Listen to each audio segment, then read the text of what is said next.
Sziasztok! Ebben a videóban 10 jó tanácsot szeretnék nektek adni, mielőtt először versenypályára mentek.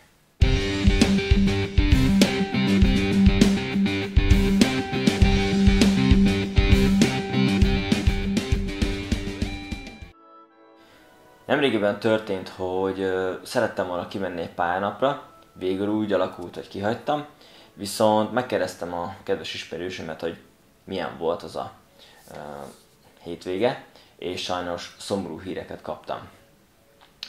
Sajnos a barátját a célegyenes végén a kanyarban telibe trafálta egy másik motoros, és hát mentőhelikopter lett az eset vége.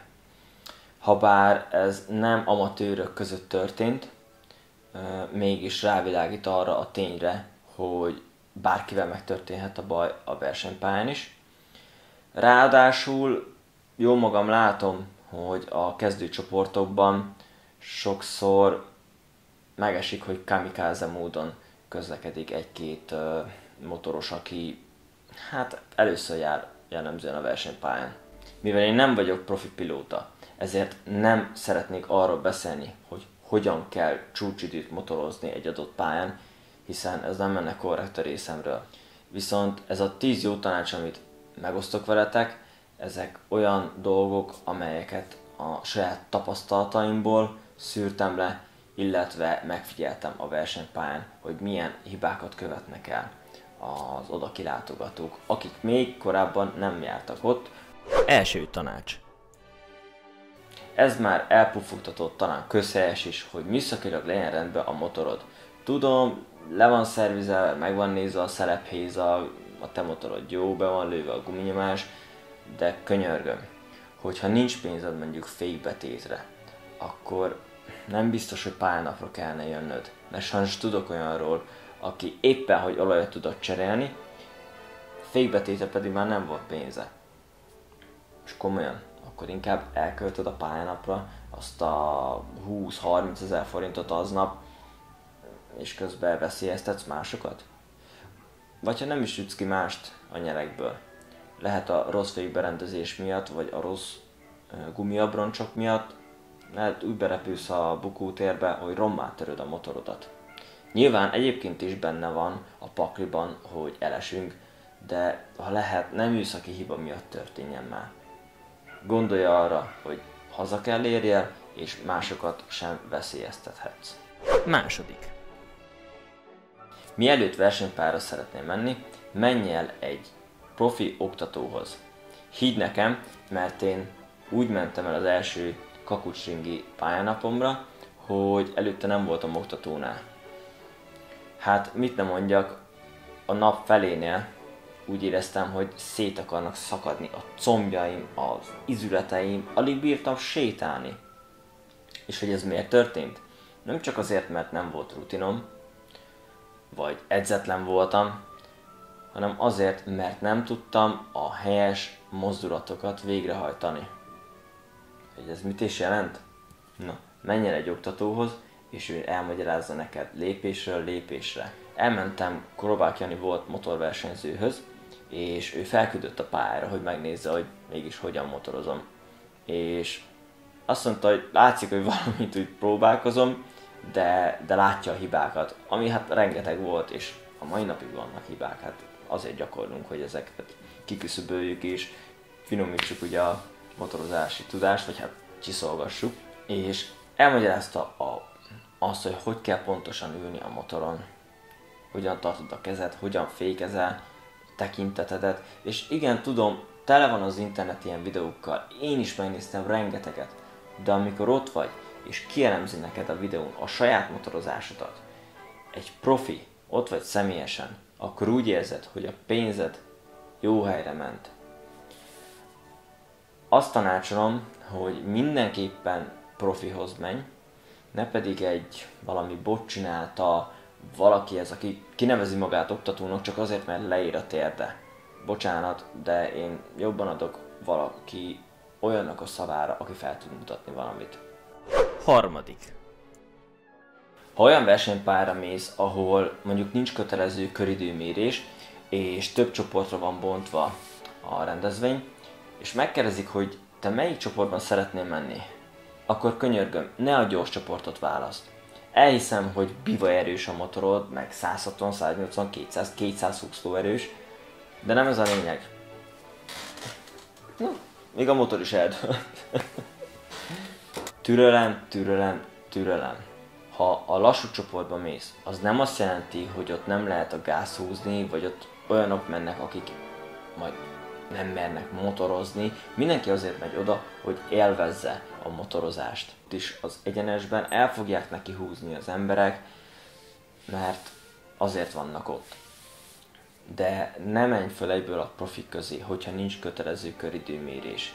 Nyilván a legtöbb pályán van, és nem is engednek fel a gyors csoportba, és szerintem ez talán a legjobb megoldás, mert ha egy jóval lassabb feltart egy gyorsabbat, az hát nem éppen jó. Nyilván ez megvan a lassú csoportban is, de erre majd mindjárt kitérünk. 4. A pályaszabályzatát mindig figyelmesen olvasd el, vagy hallgassd meg. Ha valami szabálytalanságot okozol, mert nem figyelsz oda másokra, száguldozol a box utcában, vagy bármi olyat teszel, ami a pálya szabályzatának ellentmond, lehet, hogy miattad leöntik a futamot. Most őszintén, az nem lesz ciki, hogyha az emberek mérgesek lesznek rád, és megy a levesbe a futamnak a díja? Ezen gondolkozz el egy picit, mert láttunk már érdekesen viselkedő embereket a pálya környékén. Szerencsére azért ezeket kezelik, de szerintem te se akarod, hogy csúnyan nézzenek rád az emberek, és mutogassanak rád. Úgyhogy mindig tartsd be a pálya szabályzatát, kérlek. 5. Mindig legyen egyértelmű a mozgásod, hogy lássák a többiek, hogy mit akarsz csinálni. Hogy mire gondolok? Mindig gondolj arra, hogy lesz valaki nagy valószínűséggel, aki utol fog érni. Ne kacsázz az egyenesekben, sajnos találkoztam ilyennel, hogy a pálya jobb széné haladt, én nyélgázzal mentem volna, majd egyszer csak bevágott elém. Ha jön a kanyar, akkor számíts arra, hogy valaki be fog előzni, ne satúzz be az ideális íven a fékkel, mert lehet, hogy telibe fog trafálni. Ha egyértelmű a mozgásod, kiszámítható a tempót, hogy mit csinálsz, akkor tudni fogják, több mint valószínű, hogy menjen el melletted a gyorsabb. 6. Ha ki akarsz hajtani a box utcába, mert mondjuk elfáradtál, nem bírod a 20-30 vagy akár 1 órás etapot, azzal nincsen baj nyilvánvalóan, hiszen fizikailag nagyon megterhelő a pályamotorozás. De a pálya azon szélén haladj, amelyik oldalt a box utcába ki kell hajtani. És időben találd ki, hogy mit szeretnél, ne vágj át keresztbe a pályán. Sajnos az Euroringen többször is találkoztam olyannal, hogy a box utcába úgy hajtanak ki az emberek, hogy a jobbos kanyarba mennek, majd kapcsolnak, hogy hú, hát én ki akarok menni, majd keresztbe átvágnak a bal oldalt található box utca bejáratba, és lehet, hogy éppen kívülről jön a gyorsabb. Hát ebből könnyen esés lehet, könnyen telibe trafálhatja a motorodot a másik, és akkor megy a kukába a te motorod, és a másiké is. Plusz még mérgesek is lesznek egymásra. Vagyis hát a hátul gyorsabban érkező, az biztos, hogy nagyon mérges lesz. Úgyhogy kérlek, a pálya azon szélén haladj, amerről a box utca kijárata lesz. 7. Tudom, sokan lábbal jeleznek, amikor ki akarnak állni a box utcába, de ha csak lehet, akkor kézzel jelezd a szándékodat. Hogy miért? Azért, mert egyrészt nem biztos, hogy észreveszik, hogy kinyújtottad a lábodat, mert lehet csak egy pillanatra kidugod. Van, aki szépen jó kitartja, de nem biztos, hogy az elfáradt lábát az ember sokáig ki akarja tartani. Másfelől pedig neki mehet a mellette elhaladó. Úgyhogy én személy szerint nem tanácsolom. Úgy gondolom, hogy ha jól láthatóan feltartod a kezedet a pályaszélén haladva, akkor azt látni fogják. Úgyhogy ne ennyit csinálj, hogy így egy pillanatra megemeled a kezedet, mert láttunk olyat. Tedd fel, és akkor mindenki számára látható lesz. 8. A pályanap nem verseny, úgyhogy Amikor odamész, nem másokat próbálj legyőzni, hanem önmagadat. Önuralommal és odafigyeléssel koncentrálj a pályára. Tudom, nagyon nehéz, mert jön a lila köd, az adrenalin az egekbe szökik is, és úristen, meg kell mutatnom, hogy én most beszúrok annak a másiknak. De ne, mert abból jön az, hogy nem tudsz odafigyelni majd a mozdulatodra. Emlékszel? Mondtam, hogy a profi oktató elmagyarázza majd, hogyan kell mozog, és hogyan kell kezeld a motorodat.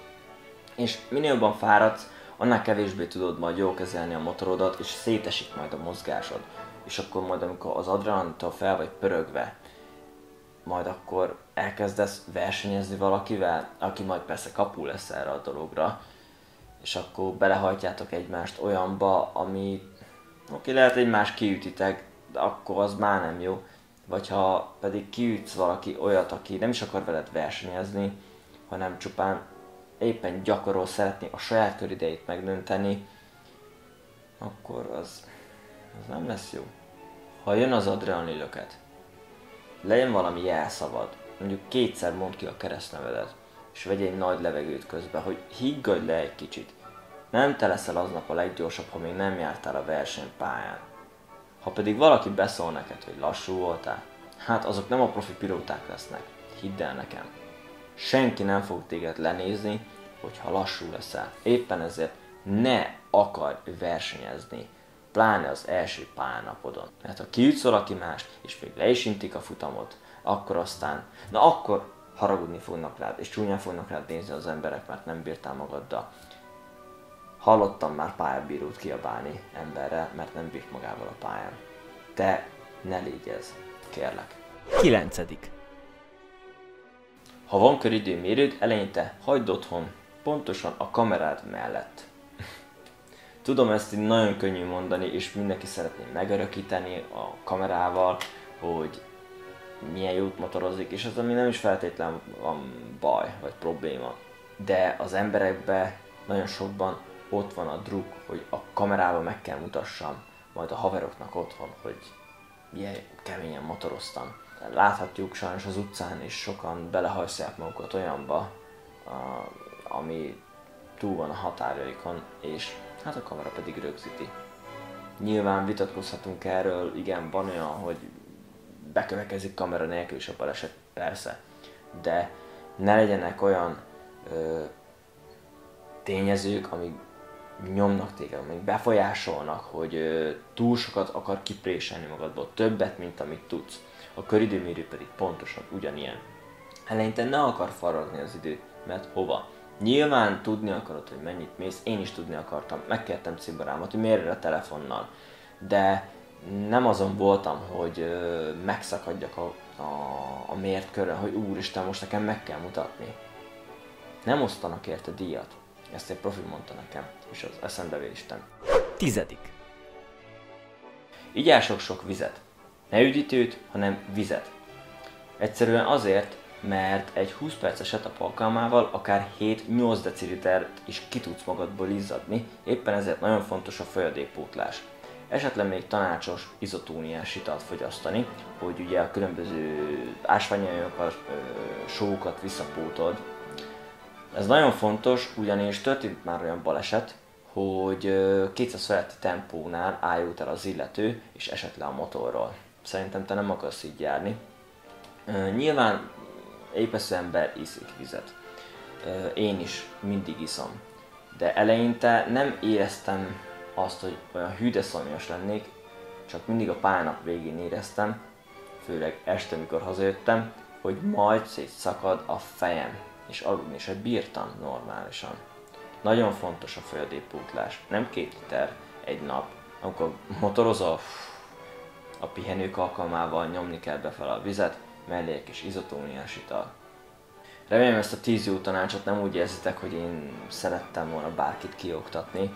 Tényleg a legjobb szándékomból készítem ezt a videót nektek, hogy ne kövessétek el ezeket a hibákat, és ettől gördülékenyebb lesz az első pályánapotok, és élvezetesebb is. Remélem találkozunk a pályán, tudunk majd beszélgetni, és remélem mindannyian tudunk majd fejlődni.